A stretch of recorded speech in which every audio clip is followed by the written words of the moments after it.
Do you struggle with the transition between a busy day at work and then engaging effectively at home?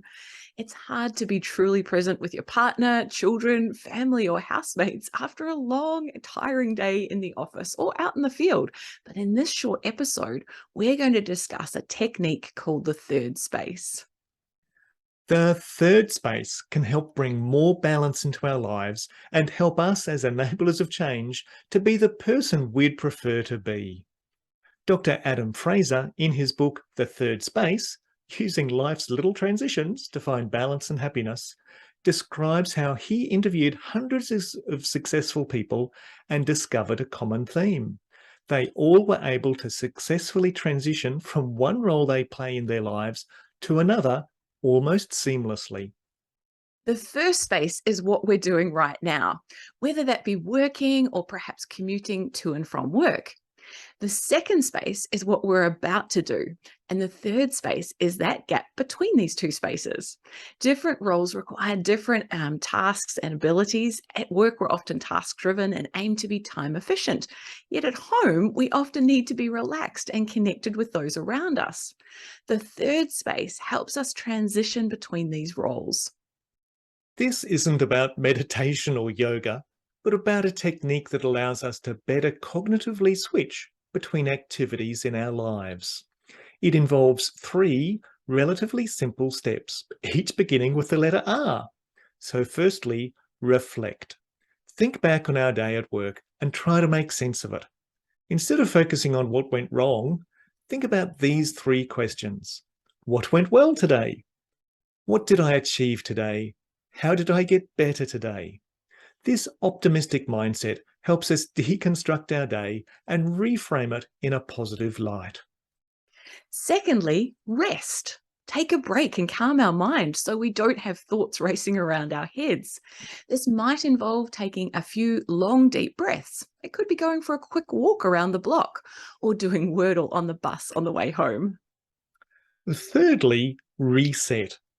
Think about the role we're about to move into and how we want that to go. Is it our intention to enjoy some time with our family or housemates? When we walk in the door, how do we want to be perceived? What do we need to do to convey that? Adam reminds us that there are two types of people in life, those who light up a room when they walk in and those who light up a room when they walk out. Which one do we want to be? I know which one, John. This is a simple technique that might help us as enablers of change to better manage our busy lives and the various roles that we juggle. While it's good to do it towards the end of the day, we can also use this approach between the various meetings and activities during the day. So, if we've had a difficult conversation with one person, we can use this technique to help reframe ourselves before the next meeting. As Adam says, if we want more satisfaction and happiness, it's not what we do. It's what we do in between what we do that really matters. If this sounds like something you'd like to delve more into, we include details about the book in the show notes. There's also a couple of good explainer videos on YouTube, and we've included those links as well.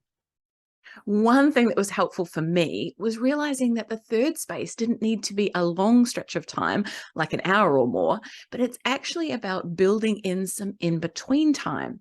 It could be 5 minutes to allow ourselves to make the switch between spaces. One of the things that was useful for me was scheduling 5 minutes after a meeting to reflect and jot down any actions, and even do a quick one, such as sending a follow up email before moving on to the next thing. That's a good example, thanks, Denise. It's worth noting that while Adam has popularized the third space, it was actually Homi Bhabra who coined the term back in 1994 in his book, The Location of Culture. Also, in community building, the third space refers to the social surroundings that are separate from the first space of home and the second space of work. These third spaces can include cafes, libraries, and churches. They're generally neutral places where we can relax and they help anchor us in our society. It's a useful way of thinking about it, John. And you've heard our thoughts. Now we'd like to hear yours. Add a comment below the blog post and tell us about your experiences with using the third space, including any tips and further ideas about it. We don't want this just to be a one-way conversation, so please join in by sharing your thoughts and ideas with us. Thanks, Hoax, for joining us on this Enablers of Change episode. Before you move on to your next activity, why don't you take a moment to reflect on what stood out to you, take a deep breath, and prepare to move into your next space. And remember to subscribe to our newsletter if you'd like to know when new episodes are available. And hey, if you liked what you heard, please tell your friends so they too can join the conversation. I see what you did there, John, but all the best until we meet again.